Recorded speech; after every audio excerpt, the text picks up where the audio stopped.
Hey guys, welcome to the next video in the fall series that we're doing on nutrition.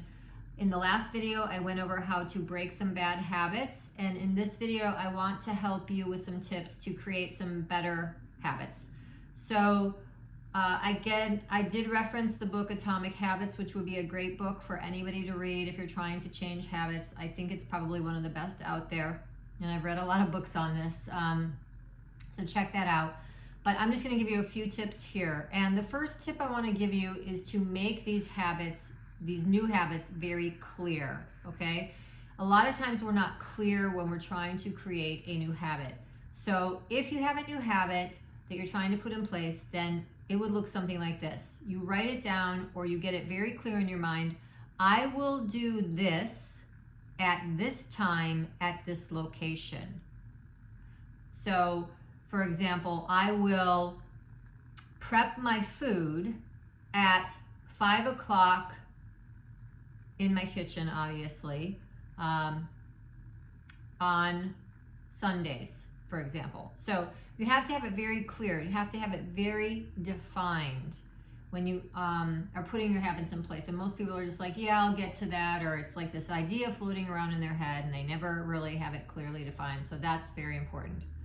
The next thing is called habit stacking, and habit stacking is where it helps with clarity as well, but you do the new habit after a habit that you already currently do so that it gets done. So for example, it could be like something you do every day, like after I make my bed, I will prep my food again, or whatever your habit is that you are trying to implement. After I make my bed, I will do this. After I brush my teeth, I will do this. After I close my computer in the evenings, I will do this. So habit stacking, putting it after something that you already in the habit of, so you just naturally start forming the new habit. You know it follows that old habit until it becomes a habit, right? The new behavior becomes a habit. The next thing is to make it attractive, I would say. Make it attractive. So join in a group with people that are like-minded. That makes it attractive. It's like you're doing this with other people. It's fun. It's appealing to you. If you're trying to eat healthy and you're with a bunch of people that don't eat healthy, it's not really attractive anymore to you. But if you're with a group that is making it a priority, then it's much more fun. It's much more attractive to you.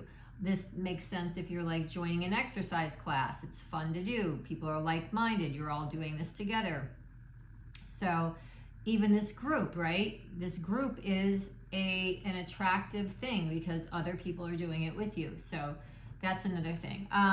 And I think also pairing it with something you want to do is a great thing to do. So we know about dopamine. Dopamine is like our reward system.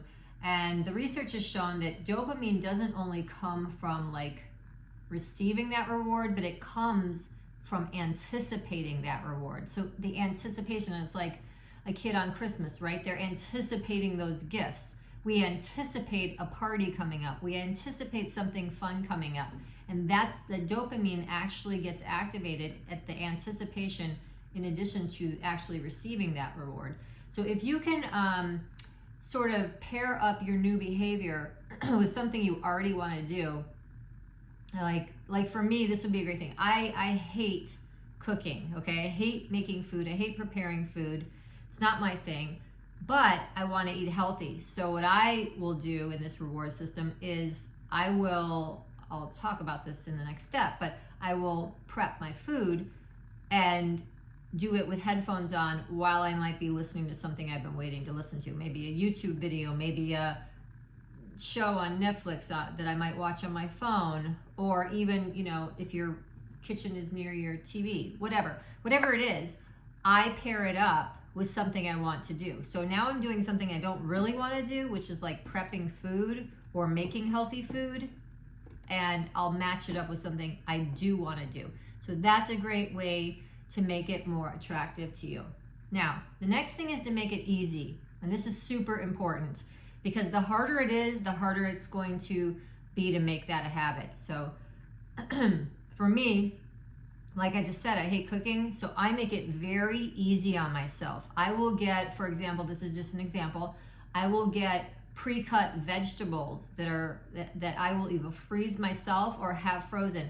So I can make roasted vegetables very quickly in the oven because they're already cut, they're already done. All I have to do is pull out a pan, spray some olive oil on them, put some salt and pepper on them, and throw them in the oven. It takes 2 seconds, but that's already done.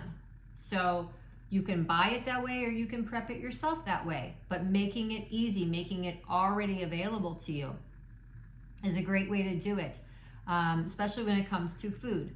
Make it easy that you are going to a place, if you're going out to eat, make it easy that you're going to a place and already know what you're gonna get. So when you get there, you're already knowing what you're getting. It's super easy. So I think making it easy is critical, and decreasing, I said this in the last video, decreasing the amount of steps it's gonna take for you to get to that new behavior. So if I come home after work and I have to like prepare a huge meal that I have not prepped ahead of time, I'm probably going to go for something that's quicker. Now for me, that might be like an egg with, something else, like a piece of fruit or something. But that's not really a meal, guys. So you want to be ready. You want to have everything ready to go, and you make it really easy. If working out is hard for you, then have your workout clothes already ready, so that all you have to do is get out of bed in the morning and the clothes are right there to put them on to go exercise, that sort of thing. So make it very easy. And the last thing I'll say is to make it satisfying. One of the ways I did this for myself is exercise wasn't